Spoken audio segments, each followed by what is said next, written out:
decluttering goes hand in hand with getting your budget on track and getting out of debt as well. So if that's where you need to start right now and you're like, I can do that, do that. And then I trust that in a few weeks, then you're going to feel really capable of getting your budget under control too. Hey guys, welcome to this episode of the Rachel Cruze Show podcast. I'm so glad that you're here. So in this episode, we're going to talk about when changing home insurance is important. Then you'll hear a fun conversation I had with Dawn, aka the Minimum Mom, about how to organize your home and finances after the holidays. But first, let's talk about how to start off 2023 strong. I'll go over how to know if you won financially this past year, and we'll walk through things to do to close the books for 2022. Take a listen. So today, we're going to take a look at how we did financially in 2022. So we're going to look back over the year. And again, it can be kind of tough because this was a tough year. I mean, think about inflation. The market was just a roller coaster. There were some massive layoffs. It was a lot. So it would be tempting to be like, oh, don't worry, that's in the past. We're going to focus on the future. And while that's a good attitude, looking back and reflecting is really important. And you want to reflect on what went right, what went wrong. And really, that's going to help you make a huge impact on how you handle money next year. And the great thing is it doesn't have to be really hard. So we're going to just talk through a couple of things. I'm going to ask you some questions, and then you can kind of gauge how you feel like your year went financially. Okay? I love this. This is kind of like the nerdy stuff, y'all, but this is good. This is good for us to look back. Okay, we're going to start off with budgeting. I know you're shocked, but for real, here's some questions. So answer them to yourself, okay? How regularly did you budget?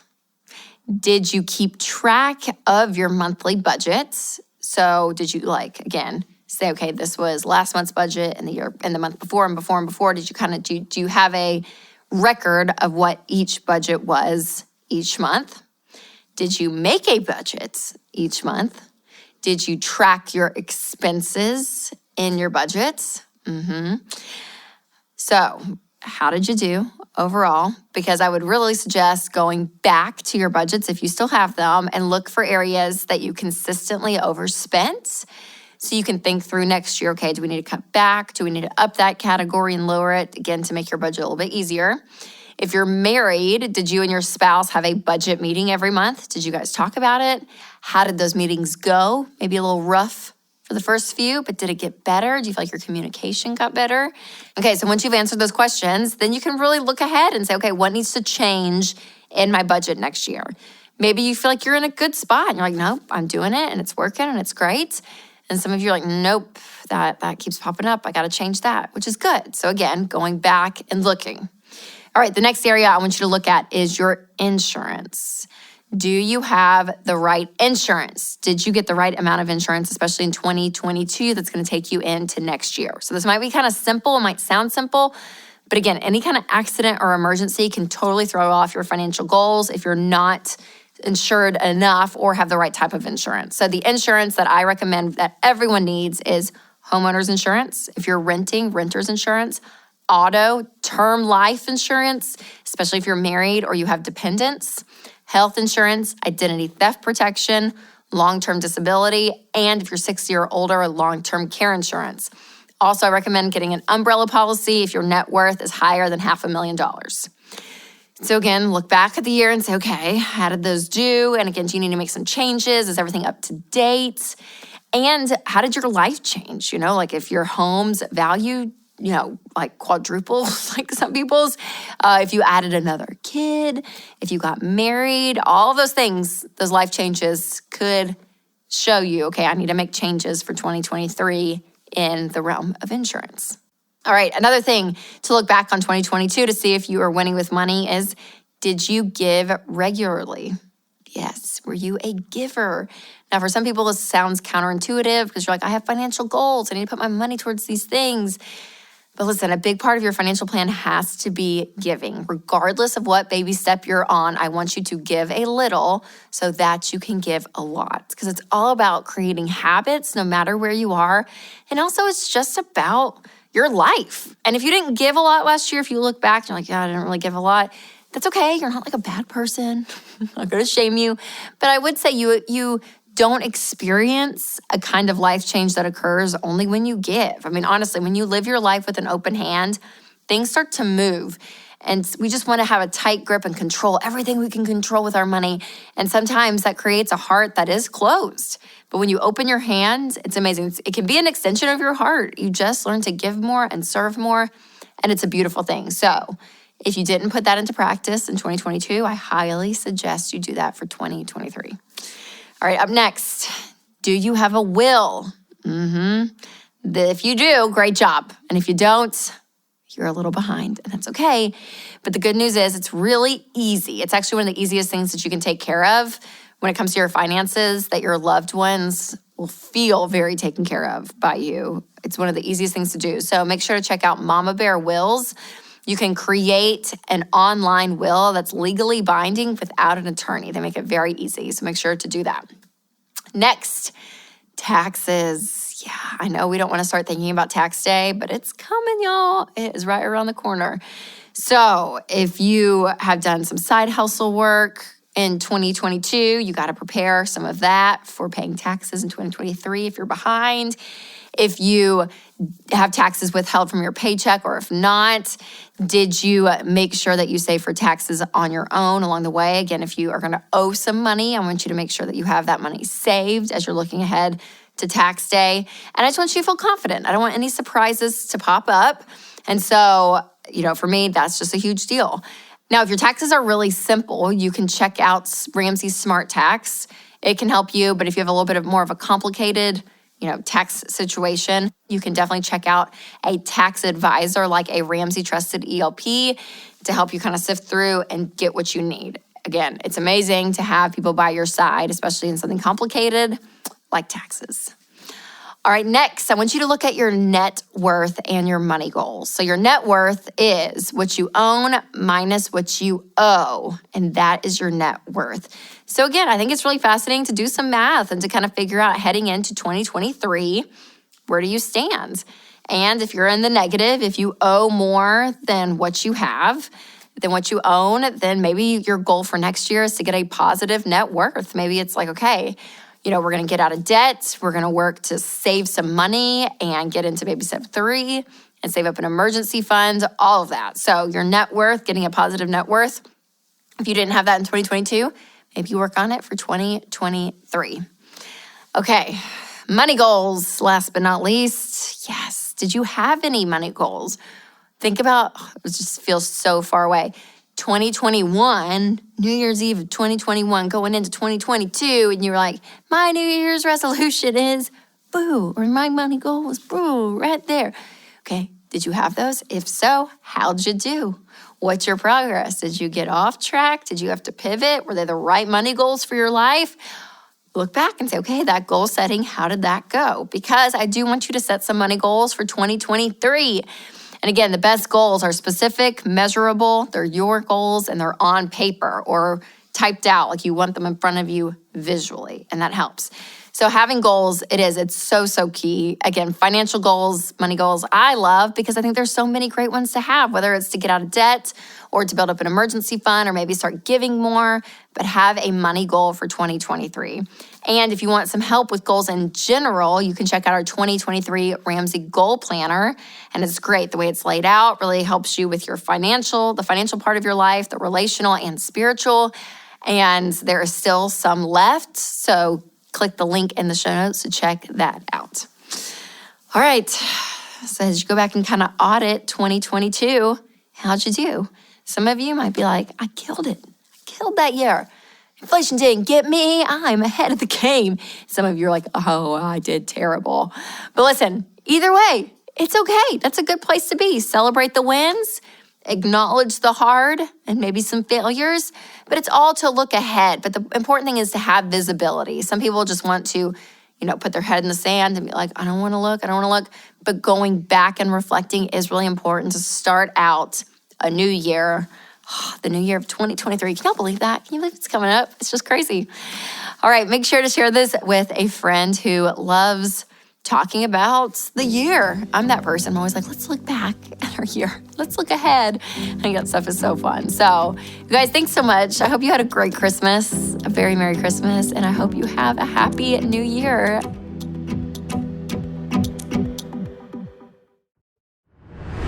I'm so excited about this episode because Dawn, aka the Minimal Mom, is back on with us. And if you know anything about her or follow her channel, she's an expert when it comes to minimal living, but yet her stuff is realistic. And that's what I love about Dawn. So Dawn, thank you so much for coming back on. Thanks, Rachel. It's so fun to be here. I know, it's so great. Okay, so we survived Christmas, we made it through.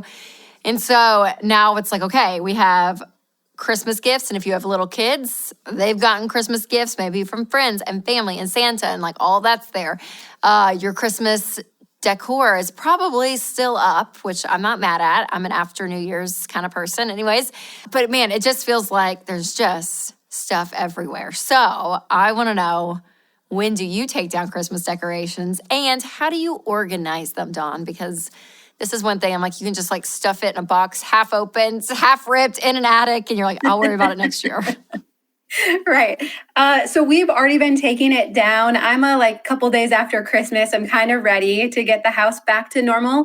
I think because of all of the other stuff that's come in, I'm kind of like, what can I control? I can control decorations and Christmas wrap and boxes, Amazon boxes everywhere. So I take control over that. And then I usually give the kids kind of a week of toys and stuff everywhere before we kind of zero in on that too. Yes, that's so good. I know. Well, I just, probably like 4 weeks before Christmas, I went up to our playroom and I had a bag to give stuff away, a bag to throw stuff away, and even some stuff to put away, because I know this sounds so like cheesy and sentimental, but my mom and my husband's mom kept bins of our toys when we were kids. Yeah. So when my kids go play at my parents' house, my mom she has a lot of our toys from childhood, which I think is sweet. Yeah. So I am keeping one bin just to like pass on maybe one day. Yeah. Who knows if I'll end up with it. But even just clearing stuff out before the Christmas chaos helped me. But what would you say in people's playrooms, specifically with kids? Yeah. Like, what are the best ways? What can we do now to like I don't know, have a deep breath, because I just feel like there can just be crap everywhere. I know. I couldn't believe how many moms before Christmas were already worried about the aftermath of Christmas, right? And so I think the most important thing we can do right now is to take a step back and remember that for our children, it is very important that we create an environment where they can play and play successfully. And so if you look at the research, play is such a huge part of our children's childhood because that is when the prefrontal cortex of their brain is developing. And so through play, they are learning problem-solving skills, social skills, all of these really important things. And it's not developed in the same way if they're watching TV or if they're playing a game on a device. It actually is through play, physical play with toys and with other kids. And so I do think it's important to step back and say, it feels a little overwhelming. I probably have at least one child who's really attached to everything, but it is really important that we set up an atmosphere and an environment in our home where they can succeed at this. And so I feel like having that perspective going in can help us to make some of these tough decisions. So once we kind of set our mindset and we know what our goal is, we want to find toys that create this environment where kids can play. And what that means then is there's probably toys that they've outgrown.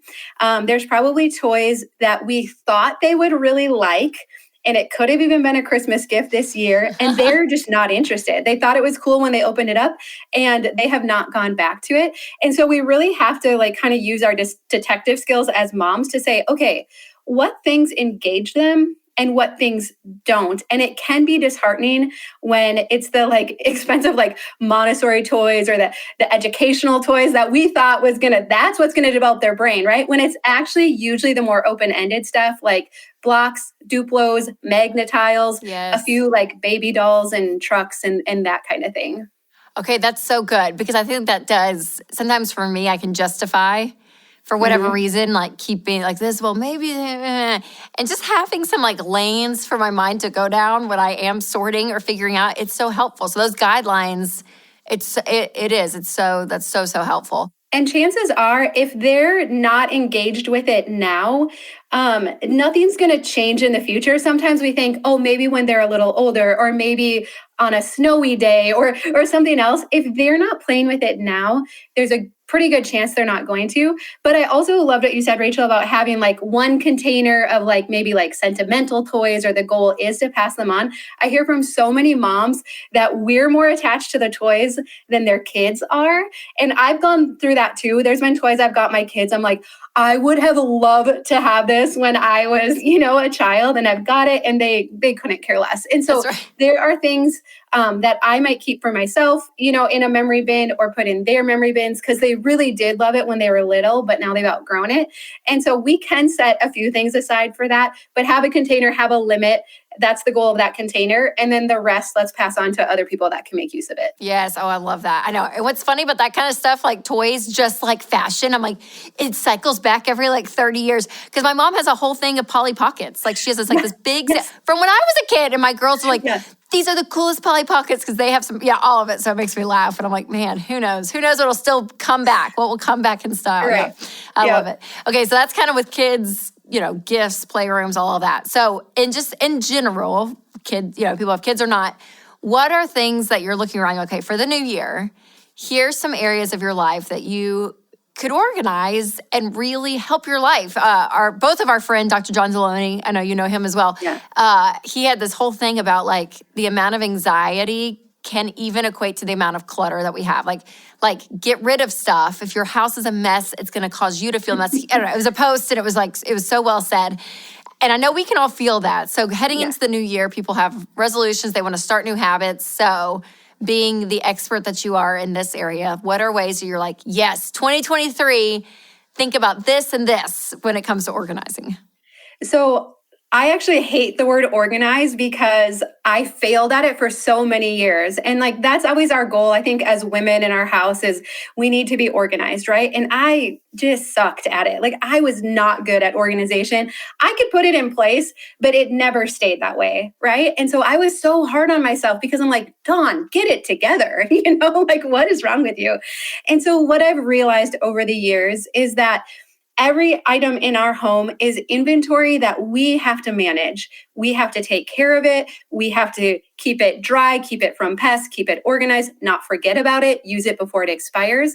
And so if you're looking at different areas of your house that you just can't keep organized, that just aren't working, it could be your front hall closet, it could be your kid's toy room, it could be your own clothes closet.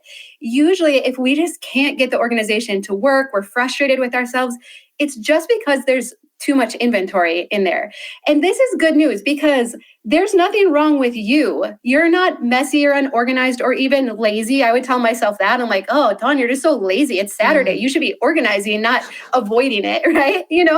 But I realized that we can all manage different amounts of inventory, and it usually changes depending on the season that we're in. And so I thought when we had really little kids, I was like, oh, I can only manage a low amount of inventory, because it just requires so much like hands-on work raising kids, right? Yeah. And now our kids are getting older, and they're like 8 through 13. And I'm like, oh my goodness, I can manage even less now than I did when they were younger, because we are running and we're this, and they want to talk about like really important things, and I'm having to like learn new parenting skills. And I'm like, the amount of inventory I can manage in my home and keep it organized and keep it picked up and just generally feel like a good mom is so low. So I want to encourage you, again, we're looking at mindset shifts that we're making this year.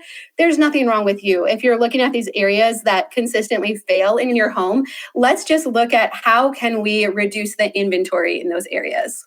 That is so smart. Oh, because it just makes it easier then just to handle it and to give you that peace of mind and seeing space, and not everything is just, because too much stuff, it does. I know you talk about this all the time, but I'm like, I feel it. I feel the stress come up when I'm like, I open something, I'm like, oh my gosh, what is all this? So I love it. It just gives a level of peace, control what you can control. And there's things that we can control our closet and what's in it, right? That's the good news. That's awesome. So when it comes to your money specifically, I know you guys have a money story. And when we talk about organizing your money, I always think about the budget, and I'm like, it's such a great way to get control of it, know what's going on. And for you, you've experienced this when it comes to controlling your money and organizing it or just managing it really well. And the budget has helped you too, right? Absolutely. And so I would say this time of year, especially what I need to do to stay in budget and to stay on top of our money, is I have to put the blinders on to all of the sales and the influencers. Just like the other day, I was on Instagram, right? And there's this gal I follow because she does all these like DIY home projects, and I love that. But she also sells a lot of stuff because that's how she makes money, right? And so she was holding up these like pillow slides, like those sandals, that are supposed to be so comfortable. And she's like, oh my goodness, they're 50% off. They're the most comfortable thing ever. Everyone in my house has them. Like, you have to have them. And I'm like clicking through to buy them. And I'm like, what are you doing, Dawn? We're in Minnesota. There is snow on the ground for the next 6 months. Like, when are you going to wear these? And you actually have a very similar pair in the closet once it actually does get warm enough. But I couldn't believe how that sense of urgency, and it's my favorite, and you'll never possibly get this good of a deal like ever again, how I bought into that. And I should know better. Oh, yeah. Right? Oh, it's amazing. You have to recognize where your weak spots are. And so I have had to unfollow people on Instagram who I loved dearly, even though I don't know them, right?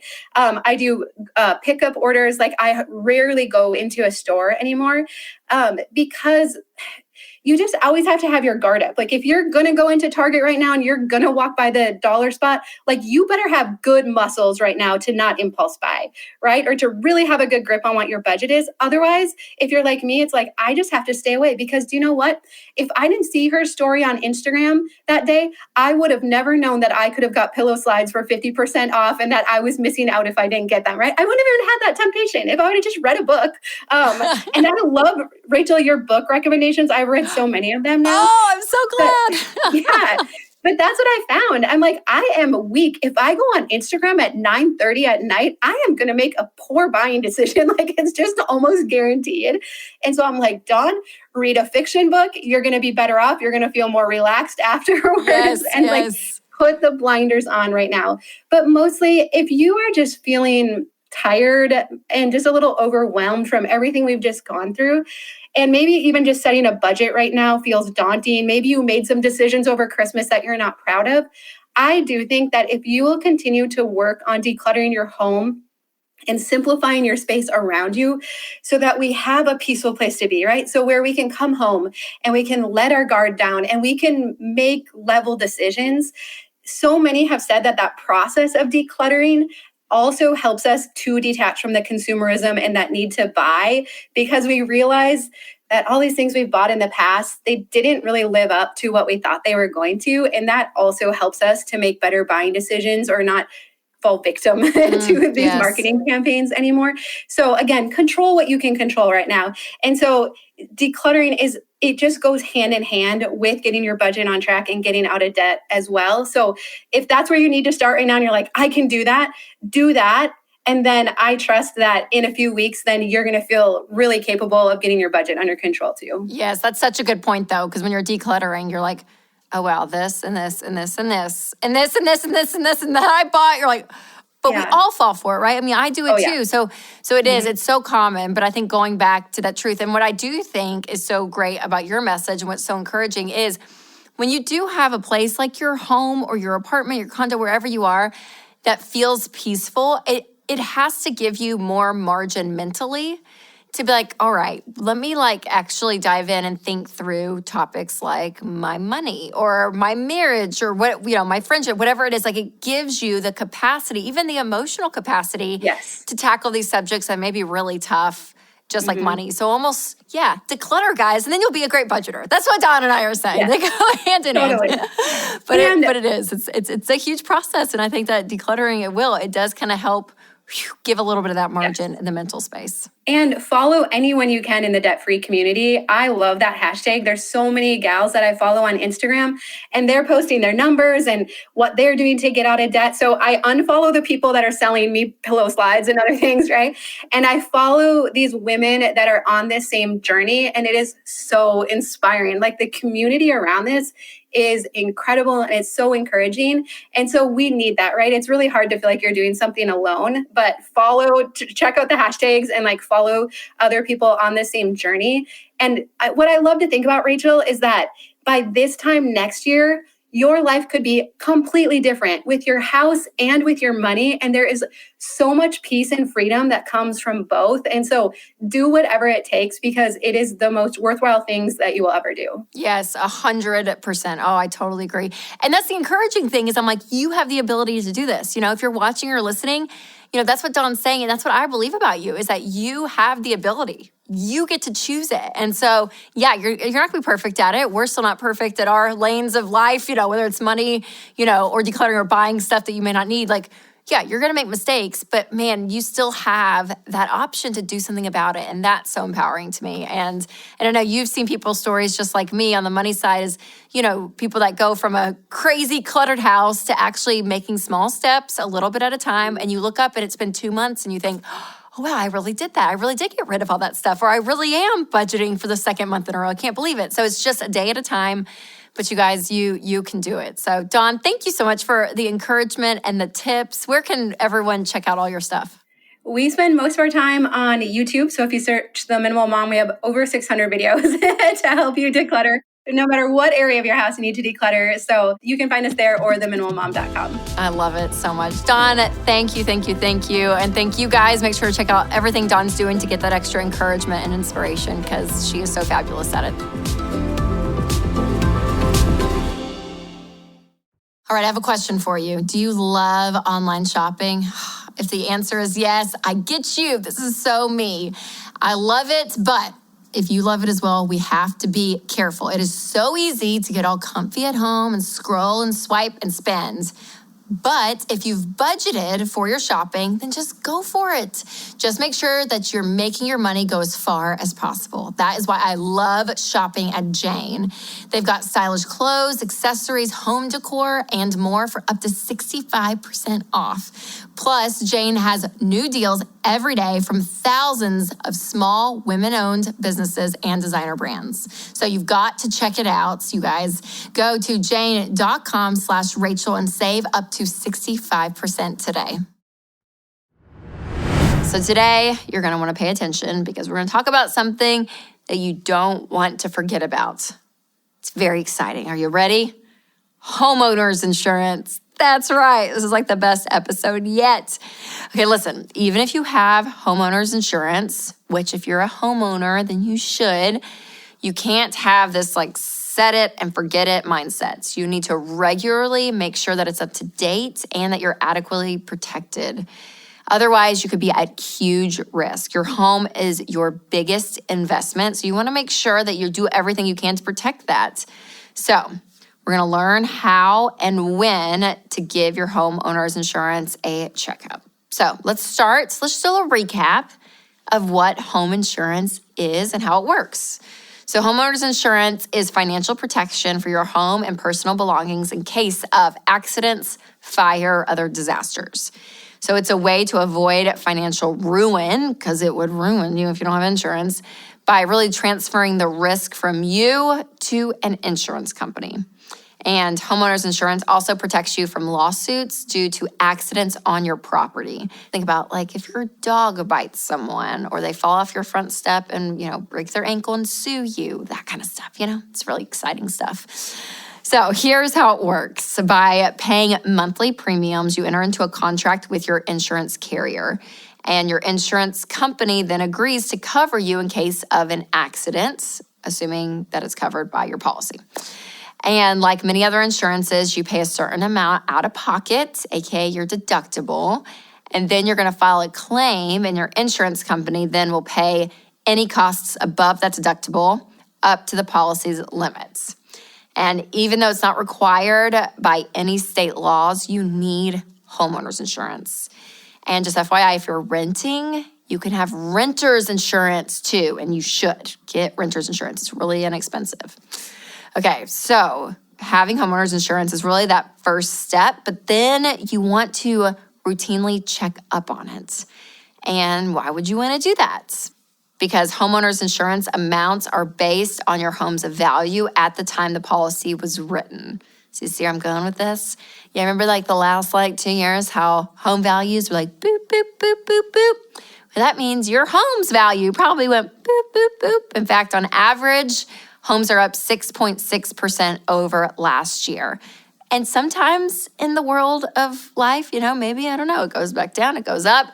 Regardless, you need to be on top of it. So call up your provider, find out if you need to make adjustments, and then follow these 5 simple steps to change your policy. You ready? Step 1, don't allow a gap in coverage. So this would come into play if you were out shopping for a better rate with a different vendor and you see one, you're like, I want that one.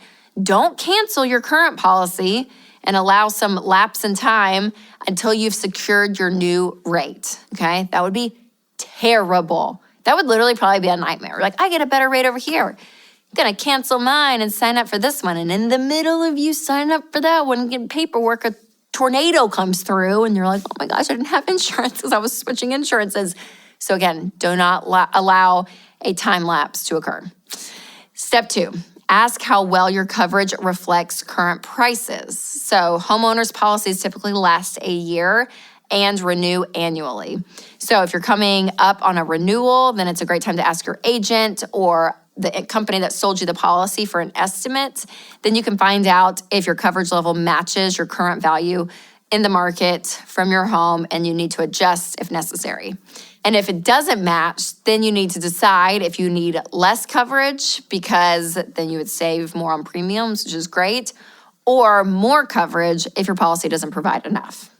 Step 3, check your policy's terms and conditions. So if you end up needing to cancel your policy because, again, it doesn't meet your needs, or you find a better rate over here, you might be charged a fee or a penalty. So again, over time, it's probably worth canceling it if you find a better deal somewhere else that fits your needs. But again, if you have a fee coming up, then make sure it is in your budget and you know it's coming. Step 4, be aware of coverage, limits, and deductibles. So all policies have defined coverage, limits, and deductibles. So you're gonna need to keep your eye on all of those details as you research other companies for the best policy for your needs. So finding an independent agent that does all the comparison for you, all the research is so helpful. And finding someone that you trust is really, really smart. And I recommend Ramsey Trusted Endorsed Local Providers. So I will put a link in the show notes. All right, step 5, let the lender know about any policy changes. If you're still paying on your mortgage, be sure to notify your lender of any changes that you need to make to your homeowner's coverage. It's probably one of the things that they pay for you out of an escrow account, so they'll need to be sure to know about the switch. All right, you guys, that was a lot. I told you it was very exciting, very exciting. This is like grown-up stuff.